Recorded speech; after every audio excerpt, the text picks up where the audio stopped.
حضور فرماتے ہیں کچھ لوگوں کو اللہ قیامت میں بغیر حساب کتاب جنت میں داخل کرے گا، فرشتے پوچھیں گے پل صراط سے ہوا ہے؟ وہ کہیں گے دیکھی نہیں۔ میزان عمل تلوائے؟ وہ کہیں گے دیکھا ہی نہیں۔ کیسے آ گئے؟ تو کہیں گے خدا کے فضل سے آ گئے۔ فرشتے پوچھیں گے تمہارا عمل کیا تھا؟ وہ کہیں گے کچھ بھی نہیں، عام لوگوں کی طرح نماز پڑھتے تھے، روزہ رکھتے تھے، حج فرض ہوا تو کیا، زکوٰۃ اگر ہمارے اوپر لاگو ہوئی تو دی، عام روٹین کے معاملات۔ تو فرمائے اتنی بڑی فضیلت کے بغیر حساب کتاب جنت، کوئی تو وجہ ہوگی۔ تو بندے عرض کریں گے وجہ ایک ہی تھی کہ رب جو ہمارے حق میں فیصلہ کرتا تھا ہم اس پر راضی ہو جایا کرتے۔ علامہ اقبال نے ایک بات لکھی ہے، اقبال کہتے ہیں جب میں لندن میں وکالت کرتا تھا تو ایک خاتون تھی، لیڈی بارنس اس کا نام تھا، چھوٹے موٹے مقدمات لے کے وہ میرے پاس آتی تھی۔ بی بی ایک ہوٹل چلایا کرتی تھی، اس کا خامن جو تھا وہ فوج میں ملازم تھا۔ اقبال نے خود لکھا ہے، اقبال فرماتے ہیں کہ ایک دن وہ خاتون پھر کسی کیس کے سلسلے میں میرے پاس آئی، تو جب وہ آئی تو اس نے نقاب اوڑھا ہوا تھا، برقع کیا ہوا تھا۔ تو چونکہ اس نے نقاب اوڑھا تھا مسلمانوں کی نشانی تھی۔ نقاب اوڑھنا کن کی نشانی ہے؟ اللہ آپ کو خوش رکھے۔ تو کہتے ہیں وہ نشانی چونکہ اہل اسلام کی تھی تو مجھے تجسس ہوا۔ میں نے کہا لیڈی خیریت ہے؟ میم صاحبہ یہ برقع پہنا ہوا ہے؟ تو کہنے لگی ہنس کے اقبال مجھے پکا یقین تھا کہ آپ ضرور پوچھیں گے۔ تو میں نے کہا اچھا تو یہ برقع؟ تو کہنے لگی الحمدللہ میں مسلمان ہو گئی۔ تو میں نے فوراً کہا کہ آپ کا شوہر تو فوج میں ملازم ہے، فوجی کے لیے بدلنا اور پھر ملکی قانون اور یہ چیزیں۔ تو کہنے لگی اس نے مجھے کیا کہنا تھا، وہ خود کلمہ پڑھ گیا۔ تو کہتی ہیں میں اور متجسس ہوا، وہ کیس کی بات کرتی تو میرا تجسس بڑھ گیا۔ میں نے کہا تو کیس چھوڑ کے بتا کلمہ کیسے پڑھا؟ تو کہنے لگی اقبال اصل بات یہ ہے کہ میں نا بے اولاد تھی، خاوند بھی بڑے اچھے پیسے کماتا، میں خود بھی ہوٹل چلاتی، پر ڈپریشن اور ٹینشن اور بلا وجہ کی پریشانیاں جان نہیں چھوڑ۔ یہ ٹینشن اور ڈپریشن کا نا مجھے عربی ترجمہ کوئی نہیں ملا۔ یہ ڈپریشن اور ٹینشن کا نا میں نے تلاش کیا ہے، لیکن مجھے عربی لغت کے اندر ان کے معنی مجھے لگتا ہے کہ اس زمانے میں یہ چیزیں تھی ہی نہیں، ہوتی تو ان کا کوئی نام بھی، یہ آج ہے نا تو اس لیے آج کے زمانے میں ہی نام ہے، مفت کا، مفت کی پریشانی۔ تو کہتی ہے مجھے ٹینشن اور ڈپریشن رہتی تھی ہر وقت، بڑی میں پریشان رہتی تھی۔ میرے ساتھ ایک عجیب واقعہ ہوا کہ میرے ہوٹل میں نا ایک بابا جی برتن مانجتے تھے، بوڑھے آدمی تھے، 70 سال کے قریب عمر تھی۔ ان کا ایک بیٹا تھا، ایک بہو تھی، ایک پوتا تھا، لیکن وہ بیچارے بیٹا بیمار رہتا تھا تو لہٰذا وہ خود مزدوری کرتے۔ کہتی ہیں ایک دن وہ بابا جی میرے پاس آئے، کہنے لگے میم صاحبہ 2-4 دن کی چھٹی چاہیے۔ تو میں نے کہا خیریت ہے؟ کہنے لگے میڈم میرا بیٹا فوت ہو گیا۔ بیٹا، آپ کو پتہ ہے باپ کا جنازہ پڑھنا آسان ہے، بیٹے کا جنازہ اٹھانا بڑا مشکل کام۔ کہتی ہے میں کچھ لکھ رہی تھی، میرے ہاتھ سے قلم گر گیا، میں نے خود گاڑی بھیجی، بابا جی گاؤں چلے گئے جہاں وہ رہتے تھے۔ کہتی 2-3 دن کے بعد میں اور میرا شوہر گئے تو رستے میں ہم باتیں کر رہے تھے کہ کیا تعزیت کریں گے، ایک ہی بیٹا تھا، کوئی رشتہ دار بھی نہیں، تو اس کی تو کائنات اجڑ گئی، کن لفظوں سے اسے تعزیت کیا کہیں گے۔ کہتے جب ہم گئے تو وہ ٹوٹی ہوئی چٹائی پہ بیٹھا تھا، کچھ لوگ قریب تھے، ہم نے جا کے کہا بابا آپ مسلمان ہیں، ہم آپ کو کیا نصیحت کریں، ایک ہی بیٹا تھا، کہ کس طرح کر کے ہم آپ کو تسلی دیں۔ تو کہتے ہیں اس نے آنکھیں کھولی، بوڑھی آنکھوں میں ایمان کی روشنی، کہنے لگا بی بی کیا تعزیت کی بات کرتی ہو، میں نے کوئی پیسے جمع کرا کے بیٹا لیا تھا، خدا نے فضل سے دیا تھا، عدل سے لے گیا ہے، میں اپنے رب کے فیصلے میں بڑا راضی ہوں، اللہ بڑا کریم ہے، وہ لے گیا، اس کا مال تھا۔ آپ یقین کریں ہمارے دیہاتی لوگ یہ کہا کرتے تھے، میں نے کانوں سے سنا ہے، ایک بوڑھے آدمی کا ایک دفعہ بیٹا فوت ہو گیا تو کسی نے اس سے کہا بابا چھوٹی عمر میں بچہ چلا گیا، تو مجھے لفظ نہیں بھولتے، کہنے لگے پتر اللہ دی فصل ہے، کچی وڈے تاویں ہو دی ہے۔ سنے آپ نے بھی کبھی یہ فکرہ، کچی وڈے تے پکی لے جائے تے تاویں ہے جو ہو دی، تو جب اس کا جی چاہا وہ لے گیا۔ اللہ اکبر۔ وہ خاتون کہتی ہے کہ وہ بابا جی سے میں نے کہا کہ چلو آپ 1 مہینے کی چھٹی کر لے، تو کہنے لگا نہیں میڈم میں مسلمان ہوں، مفت کی روٹی نہیں کھاتا، مزدوری کر کے کھاتا ہوں، میں انشاءاللہ 2-3 دن کے بعد کام پہ آ جاؤں گا۔ کہتے ہیں وہ چند دنوں کے بعد آ گیا. اللہ کی قدرت کے ابھی 2-3 ماہ گزرے تھے پھر آیا. میڈم چھٹی چاہیے کچھ دنوں کی. میں نے کہا خیریت ہے؟ کہنے لگے وہ میری بہو بھی ہارٹ اٹیک سے فوت ہو گئی. کہتے اب میں بھی تڑپ گئی اور عیسائی ہو کہ میری آنکھوں میں آنسو آ گئے. میں نے کہا گھر کا دروازہ بند ہو گیا, اب یہ بیچارہ کیا کرے گا؟ وہ اپنے شوہر کے غم میں ہارٹ اٹیک سے فوت ہو گئی.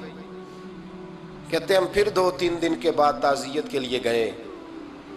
پھر ٹوٹی ہوئی چٹائی, بوڑھا نہ اپنی انگلیوں سے زمین پر کچھ بنا رہا ہے. کہتی قریب گئی اور میں نے جا کے کہا بابا اب تو تسلی آپ نے خود ہی کرنی ہے, جو نظام تھا وہ تو ہو گیا. تو کہتے ہیں پھر اس نے آنکھیں کھولی, آسمان کی طرف دیکھا تو کہنے لگا بیٹی کوئی پریشانی نہیں, میرا بیٹا بغیر شادی کے بھی تو فوت ہو ہی سکتا تھا نا, بس میرے مالک نے جب چاہا جیسے چاہ ہوا. میں انشاءاللہ 2-4 دن کے بعد کام پہ آؤں گا. یہ میرا 3-4-5 سال کا پوتا ہے, ابھی اسکول داخل ہوا ہے, میں ساتھ لے آؤں گا, وہاں میرے ساتھ اوپر کوارٹر میں جہاں میں رہتا ہوں یہ بھی رہے گا.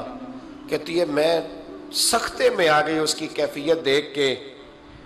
وہ پوتے کو ساتھ لے آیا. کبھی کبھی میں دیکھتی چھت پہ کھڑے ہو کے کہ دادا گھوڑا بنا ہوا ہے اور پوتا سواری کر رہا ہے. وہ سویرے اٹھتا اس کو سکول چھوڑ کے آتا, شام کو لے کے آتا, پیار کرتا, محبت کرتا. تیسری منزل پر ہم نے ایک کوارٹر دیا ہوا تھا, وہاں دادا پوتا رہتے. اللہ تو بڑا بے نیاز ہے. کہتی ہے اقبال ایک دن نا پوتا اوپر والی منزل پہ کھیل رہا تھا, اس کا پیر پھسلا, وہ گردن کے بل زمین پہ گرا. مجھے خبر ہوئی تو میں دوڑی, ایمبولینس منگائی. خون سے لتھڑے ہوئے اس بچے کو دادے نے اپنی گود میں رکھا. اور جب ہم ہسپتال کی طرف گئے تو ہاسپٹل بعد میں آیا, جناب اسرائیل پہلے آ گئے اور کہتے ہیں وہ گود میں دم توڑ گیا. پھر دادے نے اسے اپنے ہاتھوں سے غسل دیا, پھر اس نے اپنے بوڑھے ہاتھوں سے قبر کھودی اور پھر مٹی ڈال کے کہنے لگا انا للہ و انا الیہ راجعون. جے سونا ہی میرے دکھ وچ راضی, جے سونا ہی میرے دکھ وچ راضی. پھر سکھ نو چلے ڈاواں. کہتے ہیں وہ مٹی ڈالی اس نے, اور جب وہ واپس پلٹا تو میں بازو سے تھام کے ہوٹل قریب لائی اور میں نے اس کے قریب کہا کہ بابا تو ٹوٹ گیا ہے, تو بکھر گیا ہے. مجھے محسوس ہوتا ہے کہ اب نہ تیری راتیں اور تیری صبحیں اور تیری شامیں غموں میں گزریں گی. تو کہتے ہیں یوں اس نے ہاتھ رکھے اور یوں آنسو چھٹک دیے. کہنے لگا میڈم کیوں میرے اندر کوئی عقیدہ نہیں, میں کوئی لوارث ہوں, میرا کوئی رب نہیں, میں کیوں پریشان رہوں گا؟ میں تو پکا ہوا پھل ہوں, تھوڑے دن گزرے کے قبر میں جاؤں گا اور جب جنت میں جاؤں گا تو اللہ میری بیٹے سے بھی ملاقات کرائے گا, میرے پوتے سے بھی ملاقات کرائے گا, میرا رب ساری ملاقاتیں کرا دے گا. میں اپنے اللہ کی رضا پہ بڑا راضی ہوں. وہ خاتون کہتی ہے میرا اور میرے شوہر کا کلیجہ پھٹنے لگا. میں نے کہا بابا یہ جذبہ کہاں سے ملتا ہے, یہ سکون کہاں سے آتا ہے, یہ کیفیت کیسے ملتی ہے؟ مجھے کہنے لگا تو نے لینی ہے؟ میں نے کہا. تو کہنے لگا تو بھی گنبد خضرا والے نبی کا کلمہ پڑھ جا, تو بھی رسول اللہ کا کلمہ پڑھ جا.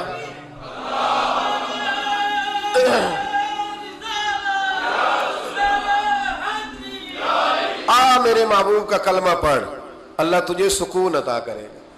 ایک حدیث نہ پڑھ لو مسلم شریف سے, بخاری سے ایک حدیث نہ پڑھ لو تاکہ یہ بات مضبوط ہو جائے. حضرت ابو طلحہ رضی اللہ تعالی, بیٹا شدید بیمار ہے, مزدور آدمی تھے, کئی دنوں سے گھر تھے. بیوی کہنے لگی اگر آپ گھر میں بیٹھے رہیں گے تو کھائیں گے کہاں سے, جاؤ آپ مزدوری کرو, میں بیٹے کو دیکھتی ہوں. ابو طلحہ مزدوری کرنے چلے گئے. شام کو آئے تو بیٹا فوت ہو چکا تھا. عورتیں بے حوصلہ ہوتی ہے نا اکثر, پر بیوی نے سفید کپڑا ڈال کے کمرے میں رکھ دیا. بیٹا, ماں اور بیٹا کو ناپ تکتا ہے رشتہ, بیٹے میں سفید چادر ڈال کے کمرے میں رکھ دیا. حضرت ابو طلحہ انصاری آئے, بیٹے کا کیا حال ہے؟ کہنے لگی اللہ کی رحمت میں ہے. اللہ کی, کیسا جملہ ہے, اللہ کی رحمت میں ہے. خامد نے کھانا کھایا, بیوی سے ملنے کو دل کیا تو ملاقات ہوئی. فارغ ہو کے بیٹھے تو خاتون اٹھ کے نا خاوند کے قریب گئی، اس کا ہاتھ تھاما، کہنے لگی نبی کریم علیہ السلام کے صحابی ہو، ایک مسئلہ دریافت کرنا تھا، بتاؤ گے؟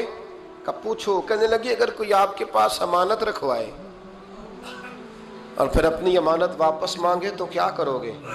حضرت ابو طلحہ کہنے لگے پوچھنے والی کیا بات ہے، جس کی امانت ہے واپس کر دیں گے۔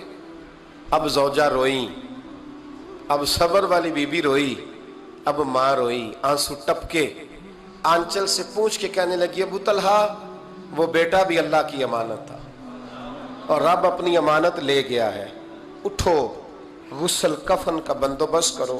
حضرت ابو طلحہ اٹھے، کامتے کامتے ہاتھوں سے غسل کفن دیا، مسجد نبوی میں پہنچے، محبوب کی بارگاہ میں عرض کیا تو رسول کریم فرمانے لگے تیرے اور تیری بیوی کے عمل سے اللہ بھی بڑا راضی ہے، اللہ کے رسول بھی بڑے راضی ہیں اور اللہ تجھے برکت عطا کرے گا۔ صحابہ کہتے ہیں پھر اللہ نے انہیں 9 بیٹے عطا فرمائے، پھر اللہ نے انہیں اللہ کی رضا پہ راضی رہنا سیکھو، اللہ کے قریب چلے جاؤ گے اللہ کی رضا پہ۔ حضرت سفیان ثوری دعا مانگ رہے تھے، یا اللہ راضی ہو جا، یا اللہ راضی ہو جا، یا اللہ راضی ہو جا، دعا مانگ رہے تھے۔ بی بی رابعہ بصری پردے کے پیچھے بیٹھی تھی، جب دعا لمبی ہو گئی تو کہنے لگی سفیان بس کر، کوئی اگلا لفظ بھی بول، بس کر۔ آپ فرمانے لگے تجھے کیا ہوا؟ تو کہنے لگی تو کب سے کہہ رہا یا اللہ راضی ہو جا، یا اللہ راضی ہو جا، پہلے اپنے دل پہ ہاتھ رکھ کے بتا تو اللہ سے راضی ہے؟ تو راضی ہے اللہ سے؟ تو روز نہیں کہتا پیسے نہیں ہے میرے پاس مجھے دے، تو روز نہیں کہتا یا اللہ فلانی چیز کوئی نہیں دے، اے اللہ فلاں کو دے دیا مجھے کیوں نہیں دیتا معاذ اللہ، تو روز شکوے نہیں کرتا؟ فرمایا پہلے تو راضی ہو جا۔ ترمذی شریف کی حدیث ہے، میرے نبی کریم علیہ السلام نے فرمایا تم اللہ کے دیے ہوئے تھوڑے رزق پہ راضی ہو جاؤ، اللہ تمہاری تھوڑی عبادت سے راضی ہو جائے۔